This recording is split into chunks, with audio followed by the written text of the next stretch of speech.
Welcome to the Owning Your Sexual Self podcast. I'm your host, Rachel Main, awesome wife and dog mom for life.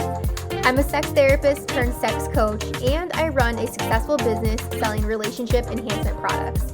I absolutely love talking about all things sex. So you can expect this podcast to explore all things related to women's sexual health because that's what I'm here for. I'm here to help you discover and embrace what brings you pleasure so that you can own your sexual self. If that sounds good to you, then keep listening and let's fucking do this. All right, guys, welcome back to another episode of Owning Your Sexual Self. This episode is, it's probably going to be pretty raw, pretty real, per usual, but I have on Danny with me today. Y'all know him. You see him in all the IG posts, his handsome self. How's it going, everybody? So we have decided this has kind of been a thing in the background for me, something that I've been wanting to record about. Mostly it's friends and family that kind of know about our decision to not have children. We've always kind of fell into the maybe one day sort of realm. Yeah. But I think for both of us, neither of us ever felt that like desire or need or want even to, to have kids in our life, our own kids anyways. Right. Not to say that we don't not like kids. We both love kids. Like we adore our niece and nephew so much. And even our close friends that have children, like we love them. We basically treat them as our own, Right. But we could just give them back to you. Yeah. Exactly. I know. I think of like times when we've had our niece and nephew over and it's like, man, we have them over for a weekend and then I swear we like sleep the whole next day. So it's like mad respect to all the parents out there that are listening because you guys, I mean, yeah, it's tiring, and to put somebody else's needs and things before your own, that takes a lot of courage for people to do, I think so. But anyway, so I kind of want us to start by telling you guys each about, because we both come from we both come from divorced families, which may or may not play in part of our decision. But I think it would be cool if we kind of each shared our upbringing and kind of what our sibling life looks like. Because I think that when people are deciding really if they want to have kids, I think oftentimes like your own family upbringing and childhood does play a piece into that. Yeah. So do you want to start? Do you want to talk about your family history? My family history? Well, I grew up with just one sister who was really close in age with me. And we're not even a year apart. And that was all the way up until we were about 13. Ended up, this was after my parents divorced. And then my mom ended up talking to a guy who already had 3 kids with a previous marriage. And those 3 were already so young. I think the youngest was already two, so it was like 2, 4, and 5. So, and they've been my parent, and then my mom and now stepdad have been married now since 2001. So now the youngest is now 21. So, and I've been around them clearly like their whole lives. And I was already like a young teenager, still quite young myself. So I basically treat them as if they're my blood siblings, Yeah. So, but I was always around them, around my mom. And then if it was just like staying at my dad's house, and then it was just like me and my sister, and that was who we're always been close enough with, was my little sister. And yeah, that's basically my childhood upbringing with siblings and stuff like that. Yeah, and so a couple of things to note, like your parents, they had you, and then like you said, you and your sister are less than a year apart, so they did not waste that time having that second child right away. No. Which is actually common for many people. I think a lot of people that want to have kids, they decide to have it back to back and kind of just get all of your toddler years all done at once, and infant years all done at once. And then there's other people that want to wait until, their first child is 2, 3, and then have another. Spacing. Yeah, we have friends actually in that situation right now. So, but so because your family divorcing was like so different than when my parents divorced. I was only 2 when my mom and dad divorced, so I have no memory of that. What was that like for you? So you were in middle school, yeah? Yeah, middle school. Yeah, I'd say like right around in the middle of middle school. It was hard. It was hard for both of us because we thought that everything was as good as it could be, and being a younger kid and stuff like that, you really don't know what that really entails. Mm-hmm. um, when that gets brought up, it's kind of like everyone knows the word divorce, but they really don't know what that really entails. And it was it was for the better of both my parents kind of separating and kind of moving on with their lives, but that never got in the way for them to raise us the Mm-hmm. best that they possibly could. And that I will never take away from them, because they both put a lot of planning, a lot of everything to make sure that my sister and I, grew up having like the best life that we could. So, Mm-hmm.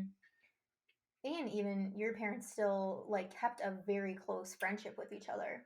I yeah, know it was rough in the beginning, right after the divorce being so fresh and stuff, but now, I mean, right. now they're all very much a part of our lives. Yeah. And even to have all of the siblings together, it's never, we with your side of the family, we literally could do a holiday together, like we did Father's Day together with Hmm. our all the families, Yeah. and it for the most part like doesn't ever feel awkward. Like it's people just like bucked up and Yeah. Well, as soon as my niece and nephew, were born and stuff like that, that kind of kept like the family even closer, because outside of that, I mean, we are a smaller family, if you would kind of put it that way. I mean, I know we've got like the step siblings and the step, that side of the family and stuff like that. But if you're looking at just like the core family members, we're not that big of a family. Mm-hmm. And yeah, I mean, as also we got older and stuff like that, it was a situation to where it's not so awkward, us kids being around each other and with the parents, and even my stepdad, who's been in our lives for a long time. And to now, it's like everyone can hang out. We're all just able to talk about life, and you know, really that's about it. Mm-hmm. So Yeah, and I know, and with you, like you said, you got to spend some time with your mom and dad. They still lived close to each other, so it was easy for you to be at one house one day and go to the next house, even in the same day, really, if you wanted yeah. to. But and with in your mom, how soon do you remember how soon it was that she remarried? um, I want to say it was within uh, it was probably, I think, like less than 2 years. Yeah. I So it was I almost want like to. you guys, like your mom and dad split, and then you basically just shifted into this new family essentially because Yeah. the like you said, you had the younger sibling. So yeah. I'm trying to think like that was probably so crazy, like going from just you and your sister then to a larger family, and then the back and forth, growing up. Yeah, the back and forth, but then like as we got older, it was a lot easier. Um, because growing in the teenage years, going into high school, doing all that, you're kind of, and then when I started driving, it didn't really matter. Like I can kind of be at whatever house I wanted, Hmm. and and we grew, as a family with the new family as well, and that became a really good thing. And got really close with those with my step siblings as well, and my stepdad as well. But then it was just easier, being a teenager. Like, you know, if we decided that we wanted to stay with one family, or with my dad for a couple weeks, then move over. It turned out to be like I would stay at my dad's for like 8 months at a time, but then like I'd still like go with my mom's because it's not literally like 2 miles away from each other, Hmm. and to where like it did not matter because I can say my mom's, but then I'm seeing my dad all the time. It didn't matter. Hmm. It didn't get like awkward where you're driving like an hour away in between Yeah. parents. They Yeah. were within the same school district. So Yeah, like literally when you think of divorce and being at that age and your parents getting divorced, it was probably one of the smoothest, I think, scenarios that I've ever heard. Like smoothest and most civil scenarios in civil. general, for sure. Yeah. Yeah. Yeah. I mean, yeah. Yeah. Yeah. Yeah. So Yeah. yeah, in my story, when you think of siblings, when you think of the age I was when my parents divorced, it's literally almost complete opposite of you. Yeah. So my mom and dad, like wholeheartedly, should have never got married in the first place. They got pregnant with me. In our family, it was like a huge thing to have a child out of wedlock, and so essentially, Right. my mom was pregnant when they did get married. When they eloped, basically got married in Vegas. Yeah. like cool traditional story. Right. And yeah, so I'm, I don't even know if I actually was 2 or I was around the age of 2 and they divorced. So I never remember them even ever being together. Like I never remember as an infant, like seeing my parents together in that Yeah. realm.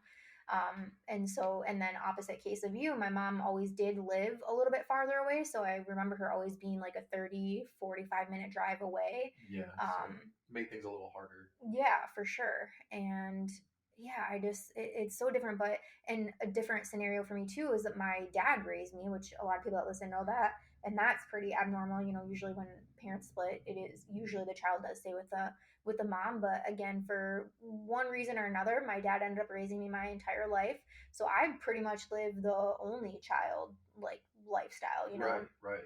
Like fucking spoiled, rotten, bratty, like No. mean little Not girl growing you. up. 100%. Gosh.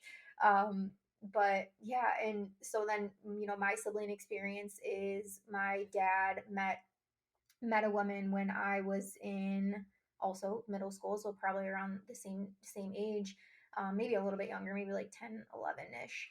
And they had a child together. Well, she had a son. He was younger than me. He was maybe 6 years younger than me, so he was like elementary school age. Which then, when you're a girl in like middle school, that's annoying. This like Yeah. new boy, not even my own gender, like comes in the Right. picture and wants to touch all my stuff and hang out with me, all that. Definitely when you were living the spoiled single child Yeah, life. like who the fuck is this guy? Like Yeah. get out of here. So yeah, so that was I guess really my first sibling type experience, and then they had my sister together. So Morgan, that's my half sister. Everyone knows about Morgan now. Of course. But it was like even then again, so at such a young age, when if I'm thinking from Morgan's lifestyle, like that my dad and her mom split when she was still such a young age, so I never even got that sibling experience with her growing up. I did not expect to fucking cry. It's okay. So I never got that sibling experience with her. If anything, it would have been her older brother, who I really had no relation to. Right. And that also was like a really toxic split. So after they left, they did live super close, but we weren't ever able to really see her. I wasn't ever able to like establish a relationship with her. um, and so we got typical visitation. We got to see her on weekends. We had to have supervised visits, because of health concerns on my dad's side. Yeah. And it sucked so bad. Then when I'm going into college, either I was a freshman in college or I was going into college, that's when her mom decided that she was planning to get remarried, and then that's when they decided to move to Arizona. Arizona, right. So not only was she basically like ripped out of our life at such a young age, I didn't ever have the opportunity to have a relationship with her. And then, then she moves to Arizona, and I can count on one hand how many times we saw her in the years that she was gone. So I was a freshman in college. What year was that? 2007. Yeah. Until literally this past year in 2020, she Yeah. ended up moving back to Michigan and actually moved in with us. Right. So it was like that escalated quickly. It jumped up pretty fast. It was like, yeah, hey, I'm your sister. I'm 19, and finally realized that my mom is a crazy fucking bitch, and I need to get out of this state, and I need a fresh start for my life. And well, she came and visited first. She came and did a visit, but then literally it was like a visit to where it was like, hey, this is my sister. Can she move in with us? And I didn't even get to meet her during the visit because I was working. So then it was literally like the first day I met her was the first day she moved in. Yeah.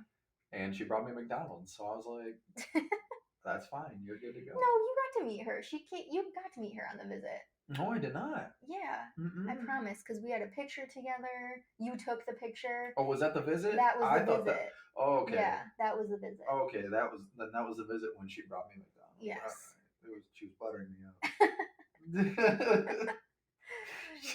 But yeah, so that in and of itself, like I said, we both come from very different backgrounds when it comes to siblings, when it comes to families, and and I think now that I'm thinking of it, on my side of the family, every sibling on my dad's side, I'm pretty sure has two kids.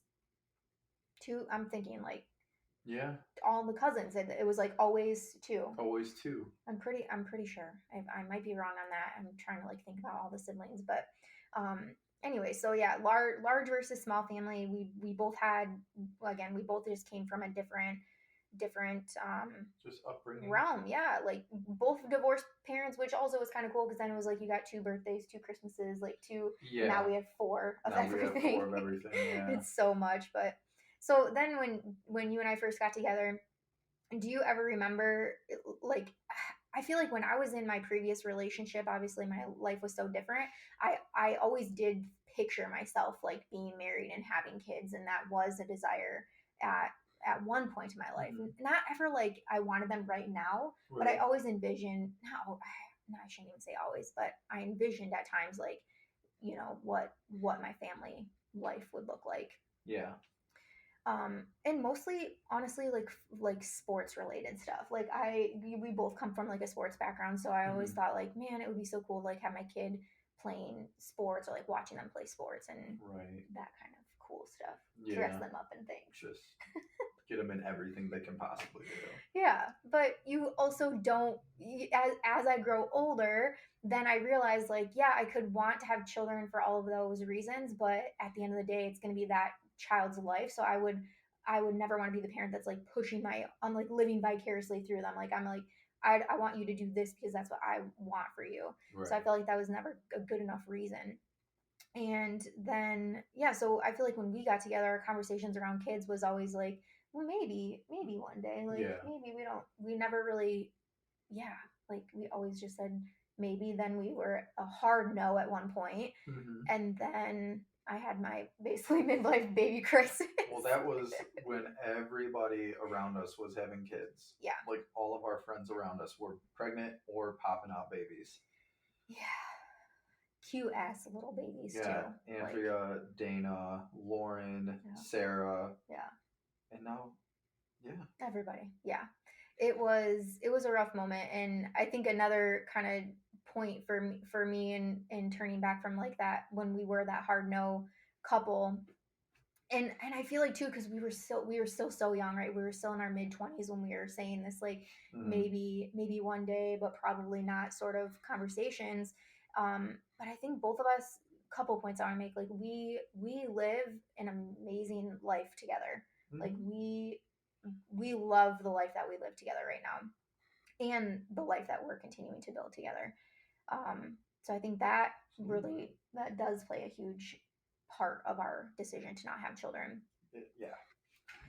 But I remember, and you probably remember this too, when I had, let's see, I was like, had just turned 30, or I was turning 30, and I had my annual visit at the gynecologist. you you probably remember this very. Yeah, it was literally that day you Yeah. called me and was like, "What are we I doing? know. I was like, we need to know. Wait, like we We have to need to make up our figure this minds. out." But I just remember like, I, I don't even know. I'm like a planner, y'all know that, but I was planning to go in the gynecologist, and I wanted to share with her that like we were pretty sure that we weren't going to have kids, and I had questions about birth control, like how do I have to be on birth control the rest of my life? Do I need to stop because I'm third? I literally, it was like a 30 midlife crisis, and I remember when those words came out of my mouth, like we've decided that we don't want to have kids. Hmm. I literally started crying, like sobbing, and I mean, I walked in there like so confident, like head held high, like I had all my shit together, and then all of a sudden these like tears just started rolling down my face, and she, anyways, that conversation, she told me like there's no rush for me to get off birth control, it's fine, and basically that we still had time essentially.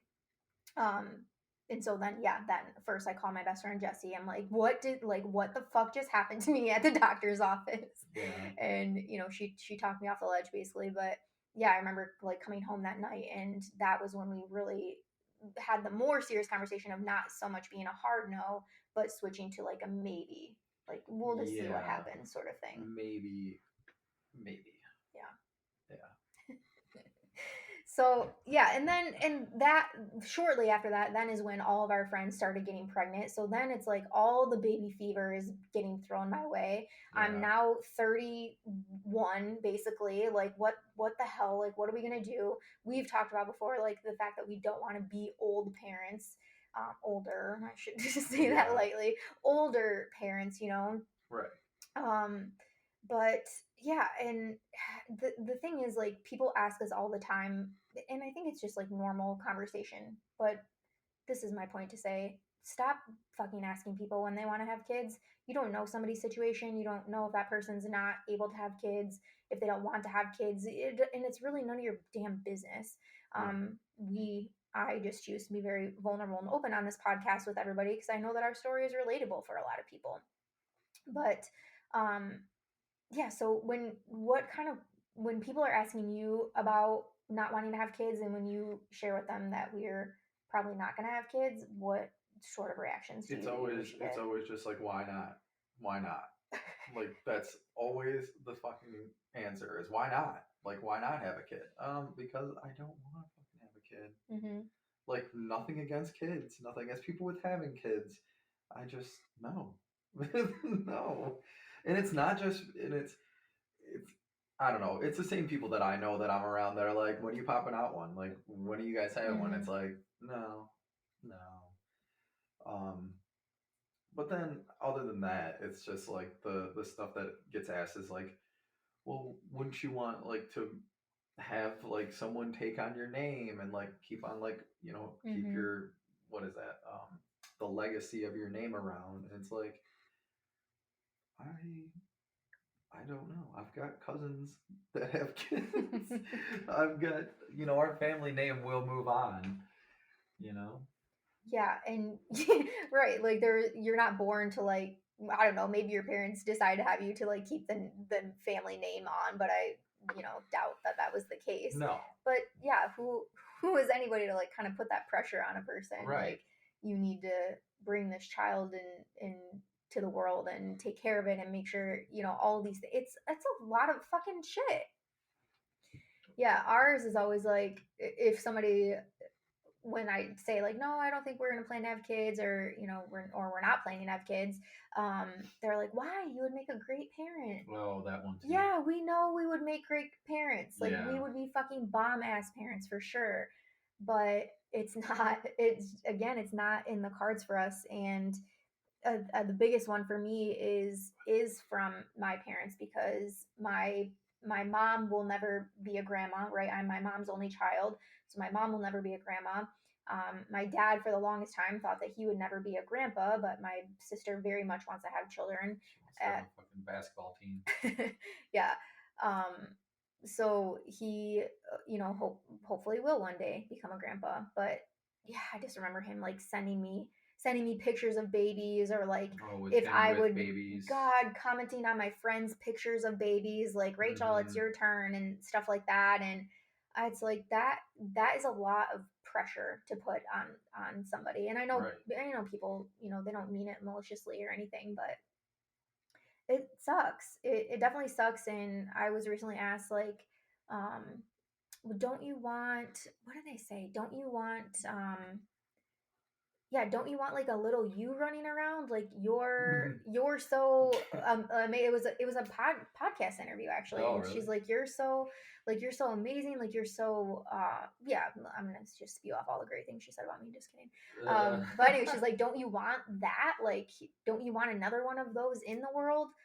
Or I often talk about like leaving a legacy behind, and a friend of mine was like, well, Rachel, you have to have kids to like leave a legacy behind. I'm like, not necessarily. Like, No. I'm very much leaving a legacy for the world, and for the world of sexual health specifically. But yeah, so people's opinions, people's questions, like that doesn't change our minds. No. Just so everyone knows, like, if anything, it just makes us feel shitty about our decision. It makes me feel shitty about, I won't speak for myself, it makes me feel shitty about our decision at times. Okay, at times I can understand.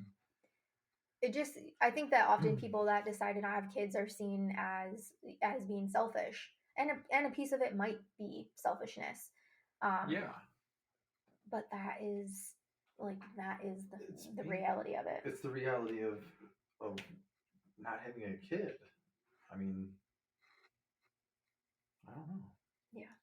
I don't find it being extremely selfish. I don't find it, you know, only in the certain aspects when you look at it, it could be selfish, but Hmm. really, you're not. It's not mandatory to have a child in lifetime. So Yeah. Yeah, and like what's the opposite? So what if we did give in to all of these questions and all of these opinions from other people and decided, okay, fuck it, like we're going to listen to all of you guys and we're going to have a child, right? Like what type of people would that make us, that we're literally bringing this person into the world for the sake or making somebody else feel comfortable? You know, mm, like that, is that manipulation? Is that, I don't, that's just fucked up. Like I don't even know what to call that. yeah, that's no. Yeah, so I'll keep my selfishness card and that's fine. We can do that. But it was recently this year where we kind of had to make some more decisions and kind of take our conversation around this even deeper, because I had to get off of birth control this year. It was literally damaging my body. It was a lot of things were going wrong, and I knew that it was time. I've been on birth control for 14 years. Your body is not meant to be on it for that long. And so we had kind of talked about um, just our options, because one, we didn't want to get pregnant for sure. We knew that we didn't want to get pregnant right now, or really ever. And so we were talking about options. So of course, vasectomy conversations have came up. Getting my tubes tied conversation came up. Staying on birth control conversation came up. Using condoms for the rest of our life basically came up. Like all we had all these different options to talk about it. But I remember driving in the car that one day and asking um what if, like if you changed your mind, would I give into having kids, and like if I changed my mind, would you give into having kids? And I think the answer for both of us was like yes in that case. Like if one of us very very strongly like wanted to all of a sudden have kids, Yeah. we would, because we love each other and we would want that for one another. Yeah. But the biggest part of it is that the fear I think that we have, or that you have, is that exact thing. Like you have the fear that I might one day change my mind. Mm, kind of. I'm not gonna lie. Kind of. Because I've been such a heavy component without having kids Hmm. for as long as I can remember, and I, if it ever came down to it, I would, but I've just been such a heavy component of not having kids, Yeah. like my entire life. So Yeah, you never, like I said in my previous dating experiences, like I envisioned having kids. That never happened for you. no, not at all. Yeah, and it's like so freeing, I think, to be able to say that too. But yeah, and just this goes to say, like if I one day did change my mind, which I highly doubt is going to happen, but if that did happen, it wouldn't be a place where I'm like, okay, I want to have a kid, like kid, now you need to change your mind, you need to get on board with this. That's not how that conversation would go down. Right. Even if those feelings did start coming up for either of us, there would be many conversations around that to come up with what's best for us. Yeah. So, um, so anyway, so we had, well, we're going to record a second episode to kind of go in more detail about this. But after weighing our options and having many conversations around this, obviously it was obvious that the best decision for us, since I'm having to get off birth control, is for Danny to have the vasectomy. Also because healthcare is so fucked up, which I will not get on my pedestal about that, but there's no way in hell that somebody was going to either tie my tubes or remove my tubes at my age of 32 without having any children. Like there is no way in hell any doctor out there would have done that, which is again so fucked up. But yeah, I can't wait to record that episode about your story of talking to the doctor for your consult. Um, but we will kind of wrap up with this. So, with that conversation happening, we wanted to make sure that we did have a backup plan in place, We knew Yeah. that we were going to go forward with the vasectomy, and we did want to have, again, just that backup. Another option. Yeah, because there is, I mean, having a procedure like that, that there was feelings, at least for me, that came up around that, like, oh shit, like this is, we had talked for so long, we've been together 8 years, we always, for the last 8 years, have always said like either no or not right now to having kids. Right. But that this year really just became more real, I think, for the both of us. So we looked into as our backup plan, and I wanted to share information around this because a lot of people, when I posted on my story yesterday, a lot of people didn't even know that this was a thing. So a lot of people have heard of a woman freezing her eggs, but sperm freezing is actually also an option. And so, to kind of give you guys some information on this, you want to definitely look up a local place to you. But I can share kind of the pricing wise with you. It basically was $235 for your first visit. You have to go for several visits because you have to basically bank as much ejaculate as you possibly can. Yeah. um, and it's recommended, and also they have to wash it, they have to screen it, they have to make sure it's viable Yeah. content, You have to basically. have a certain count for it Yeah. to be storable. Yes. So for each time that well, you can talk about this, but for each time that you went, it was $250 basically each time you jerked off into a Each cup. time I jerked onto a cup in a small dark room. I can't wait to ask. And we had to not have sex for 72 hours before each visit, which was very fun. You and just a kind of a few other questions that people might ask. You can't. We thought maybe if we ended up not using this, that we'd be able to donate it. And at this place that we went to, that's actually not the case. And when you went in, I'll ask you some questions around this, but when you went in, you had to list me basically. Like I was the only person that you'd be able to share said sperm with. Correct. Yeah. Yeah. So tell us about. Oh my god. I remember when you came home and I was like, okay, what was it like? Is it just like in the movies? Like, did they give you a porn magazine? Like, yeah. So tell us about the place. Like, was it It's welcoming? Was it like, did it feel like a doctor's office? What did it feel like? well, little you walk in, and then they already know what you're there for.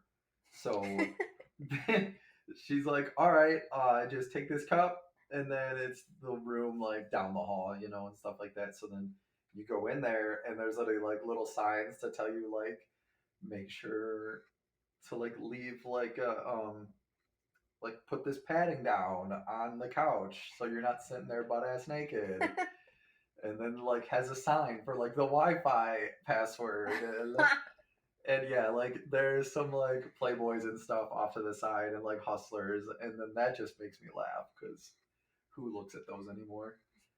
No shame if you No shame if you do. do, but the game has stepped up from now on, so just kind of go through that. And yeah, so you're just kind of in a dark room, and I mean they have like a radio on to try to Mm. like lighten the mood, I guess, for yourself. Like of like slow jams Yeah, type. Oh basically my like god. 92.3, It's like sex radio up in Yeah, there. keeping it nice and mellow in there for you. No, but then you get done, you kind of make sure everything's in the cup, and then yeah, and then you kind of clean up after yourself, like kind of just make sure like your ass seat thing is cleaned up and thrown away, and you know I make sure that the radio's back on because I'm not a radio person. Hmm. So kind of make sure that the room is back together before I leave, and Back together. Like got then pretty wild in there. it just crazy times. And then yeah, and then like when you go back, then they make you basically like fill out like right on the cup of like date and like your name and your date, um and then yeah, and then basically like a small paperwork, like a small form that you got to fill out, making sure that you didn't have any sexual intercourse within the last 72 hours, like uh, medications you've taken in the 72-hour span, any like alcohol you've drank, how many Mm, drinks you've had in the last 72 hours. Um, yeah, basically stuff like that that they can already like be aware of yeah. to kind of judge the count of the specimen. That's what they Specimen. called it. I found it so weird. It was like specimen. When she said that to me, I was like, oh, okay, all right, good talk. That was so funny. Yeah. So yeah, it is pretty much like you would see in a movie of like somebody donating sperm, essentially. Hmm. Weird, small room. Yeah, and then you try to like not make it like any eye contact. At least for me, I'm not one to be like, "Hey, how's it going? Here for my other visit here, My specimen my deposit. specimen deposit. Please hand me my cup, lady." No, it's it's like literally try to go in and leave, and then just they always schedule you for the next time, and then you got to pay every time you're there, and that's about it. That's so fun. I feel like I would have been complete. I would have been trying to talk to everybody, like No, asking all the questions, making conversation with people in that not at instance. all. But that's so funny. And okay, so you went your first time, and so they gather when you make your each deposit. They gather that you would get like two like good specimens right out of each visit. Is that what it was? So it was up to you basically had to deposit up to 15 specimen That's right. to basically cover a woman's, I believe it's 2 cycles for possible like impregnating somebody. So I'm doing the math in my head because like the first 2 times were both 5 specimen. And also with $250 a pop, you're walking Mm-hmm. in, you're like, how many more times do I have to come in Mm-hmm. order to like not keep spending money on this? Because you're doing the math in your head on specimen count and then also on your bank account. Mm-hmm. And so I think it was really after the third time I was already at 15. And you were like, do you have to go again? But Because they recommended 15, but also they recommended that you go five, five yeah, times 5 times because because go ahead. no, because the average specimen count was only 3. That's right. And when I was hitting 5 every time, which is they said was like really good, I was like, so does that mean I have to still come in because I'm already at that number? What's the Mm-hmm. point of me coming in anymore? But they did try to. I think I went the fourth time, and then finally I was like, yeah, we're done because Yeah. there's no point anymore. Yeah, because we had, like you said, yeah, it's $250 a visit, and well, I call it super sperm because you most people get three, you got five on your first two visits, Yeah. and also again with us knowing that this is likely never going to get used, we were fine with going the three times or whatever it was, Yeah. and getting to the 15 that was recommended, and just Yeah. moving on. Yeah. So really, I mean, honestly, it's a little pricey up in the beginning, but then for them to keep it each year, it's $105 per ejaculate. Mm-hmm. It is pretty, I think, affordable for people. Again, if you're wanting to have a backup option, if something's going on in your life right now that you need to, I think is a great option basically for people to look into. So that is our story in a nutshell, I would say, Yeah. Yeah. about our decision to not have children, and also kind of what we did as a backup plan. And we will definitely do a second episode about the vasectomy process because we get asked about that all the time. I get asked about that all the time, anyways. Really? Well, probably because I'm vocal about it. Yeah. You Like, kind of you kind of let everybody know about it. I'm yeah. more like, yeah, no, I'm okay. Yeah. And there was when we were kind of going through these conversations earlier this year, I had made a post on Instagram about us like having to have tough conversations and how we are able to overcome those and things. And so many people thought that I was pregnant Mm. based on, I don't know how I worded it, but so many people did think that I was pregnant. And so then I was like, nope, actually, complete opposite. We're having conversations around having vasectomies or, planning processes or whatever. So, Right. anyways, but yeah, so I wanted to just come on and share this with you. I appreciate you coming on and talking about this. I Oh, know not a problem. you love talking about these things. Absolutely. um, but if any of you have questions, you can feel free to reach out to us. And again, this conversation really was to just normalize, because we know that we are not the only people out there that are making this choice to not have kids. And I think especially with our generation, the way that the world is right now, I think more people, and I know that for a fact, the number of people that are deciding to not have kids is increasing right now, and not specifically people that already have kids that are deciding to not continue having kids, like people that have no kids and are making that choice to not have kids. Right.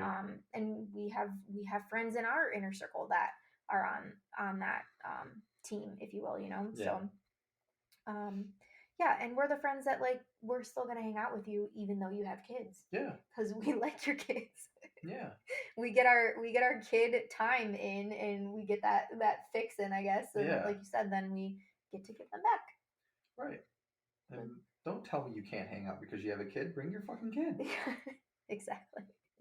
Most of the time. Well, most of the time. It depends what's going on. But yeah, anyways, let us know if you have questions. Thank you so much for listening. If this did resonate with you, I would love for you all to reach out.